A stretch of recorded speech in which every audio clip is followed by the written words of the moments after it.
Halo guys, hari ini gue mau bahas salah satu proyek blockchain layer 1 yang lagi rame dibicarain, namanya Monad. Yes, ini layer 1 yang bisa ngangkat Ethereum compatible blockchain ke level yang lebih tinggi. Katanya sih bisa tembus 10.000 transaksi per detik. Gila nggak tuh? Tapi gimana caranya? Yuk kita bedah bareng-bareng. Pernah ngebayangin Ethereum tapi jauh lebih cepat, murah, dan bisa jalanin jutaan transaksi per hari tanpa ngelek? Kenalin, Monad, layer 1 blockchain baru yang lagi jadi bahan omongan para developer dan investor. Tapi, apa sih yang bikin Monad spesial banget? Monad adalah layer 1 blockchain yang kompatibel 100% dengan Ethereum, tapi punya performa yang jauh lebih tinggi. Ini bukan layer 2, bukan juga sidechain.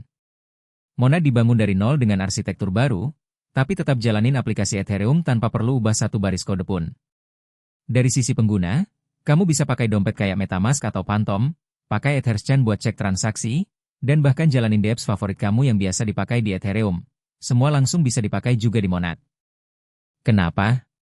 Karena Monad punya full EVM BitCode compatibility, artinya semua aplikasi yang dibangun untuk Ethereum bisa langsung jalan di sini. RPC-nya juga kompatibel, jadi semua infrastruktur yang biasa dipakai developer juga tinggal colok aja. Sekarang, kita ngomongin performa. Ethereum cuma sanggup proses sekitar 10 transaksi per detik. Monad, dia bisa tembus sampai 10.000 transaksi per detik. Bayangin, itu artinya 1 miliar transaksi per hari, dengan finalitas cuma 1 detik, dan blok baru muncul tiap 500 milidetik. Artinya, kamu bisa dapat pengalaman yang jauh lebih interaktif, cepat, dan murah. Gak ada lagi nunggu belasan menit buat transaksi swap selesai. Dari tampilan luar, Monad sangat mirip Ethereum. Bisa pakai address yang sama. Walletnya sama. Transaksi dan smart contract-nya juga sama. Tapi di balik layar, Monad sangat beda. Kalau blockchain lain eksekusinya serial satu per satu, Monad punya dua senjata andalan, Parallel Execution dan Superscalar Pipelining. Gimana cara kerjanya? Bayangin kamu lagi nyuci baju 4 ember. Di sistem biasa, kamu nyuci, keringin, lipat, simpen ember pertama dulu. Baru lanjut ember kedua. Tapi dengan Pipelining, kamu bisa mulai nyuci ember kedua waktu ember pertama udah masuk pengering. Jadi kerjaannya bisa overlap. Nah, di Monad, konsep ini diterapkan di 5 area. Monad BFT, sistem konsensus baru yang lebih efisien dan tahan tile fork. Raptor Trust, buat distribusi blok yang cepat. Asynchronous Execution, eksekusi transaksi dan konsensus bisa jalan paralel. Parallel Execution, banyak transaksi bisa dieksekusi bareng-bareng. MonadDB, penyimpanan state super cepat dan efisien. Di bagian Parallel Execution, Monad jalanin banyak virtual machine, eksekutor, secara bersamaan. Tiap eksekutor ngejalanin satu transaksi dan hasilnya dicek ulang secara serial buat memastikan semua tetap konsisten. Kalau ada hasil yang nggak cocok sama state terbaru, transaksi itu dijadwalkan ulang, tapi sebagian datanya udah dicache, jadi eksekusi ulangnya ringan. Artinya, walaupun secara teknis transaksi dieksekusi paralel, hasil akhirnya tetap sama persis kayak dieksekusi satu-satu. Jadi gak ada chaos, tetap deterministik, tapi jauh lebih efisien. Lanjut ke bagian paling. Superscalar Pipelining. Kalau Parallel Execution fokus ke banyak proses berjalan bersamaan, Pipelining fokus ke memecah pekerjaan jadi tahapan-tahapan dan jalanin tahapan itu secara paralel. Di Monad, Pipelining bukan cuma buat eksekusi transaksi, tapi juga buat proses konsensus. Jadi, waktu satu blok lagi dieksekusi, sistem udah bisa mulai konsensus buat blok berikutnya. Ini kayak kamu lagi masak dan sekaligus nyiapin bahan buat masakan berikutnya. Alurnya gak nunggu satu selesai dulu baru mulai yang lain, tapi semua jalan barengan. Hasilnya, 500 ms block time, 1 detik finality, dan throughput tinggi banget.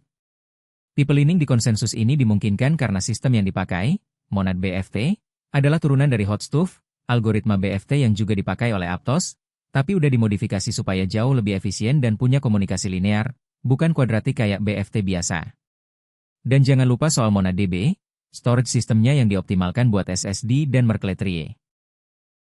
Dengan sistem caching canggih dan async rate rate, akses ke data state jadi super cepat. Tapi konsekuensinya, buat jalanin full node Monad, kamu butuh hardware yang lebih tinggi dibanding Ethereum. Minimal 16 core CPU, 32GB RAM, dan 2 SSD. Jadi, kenapa semua ini penting? Karena kalau kita pengen bikin aplikasi Web 3 yang bisa dipakai jutaan user setiap hari, kita butuh infrastruktur yang sanggup handle jutaan transaksi tanpa bottleneck. Contohnya, 1 juta user, 10 transaksi per hari aja udah butuh 100 TPS. Ethereum nggak sanggup. Sebagian besar layer 2 juga belum sanggup. Tapi Monad, dengan 10.000 TPS, bisa buka pintu ke aplikasi Web 3 yang beneran bisa scale ke pengguna global.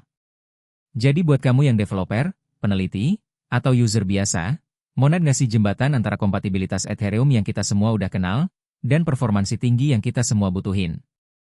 Itu dia penjelasan lengkap soal Monad. Blockchain baru ini bukan cuma cepat, tapi juga kompatibel, efisien, dan siap dipakai untuk masa depan DeFi skala besar. Yuk explore lebih jauh, karena siapa tahu, masa depan Web 3 dimulai dari sini. Nah, itu tadi penjelasan lengkap soal Monad, blockchain layer 1 yang berani bawa pendekatan baru, tanpa kompromi di kompatibilitas ataupun performa. Kalau proyek ini berhasil jalan sesuai visi mereka, bisa jadi ini standar baru buat EVM-compatible chains. Dan bukan cuma soal TPS tinggi, tapi soal bagaimana eksekusi, konsensus, dan storage bisa dirombak total buat dunia yang beneran skalabel. Masih testnet. Belum ada token. Belum ada hype. Tapi secara teknis, ini bukan proyek ecek-ecek. Worth it banget buat terus dipantau. Thanks banget udah nonton sampai akhir. Kalau konten ini bermanfaat atau kamu suka dengan pembahasan teknikal kayak gini, jangan lupa like dan follow ya. Biar kita bisa terus ngobrol tentang teknologi, blockchain, dan segala hal yang ada di balik layar. Sampai jumpa di video selanjutnya, dan stay tune buat konten seru lainnya.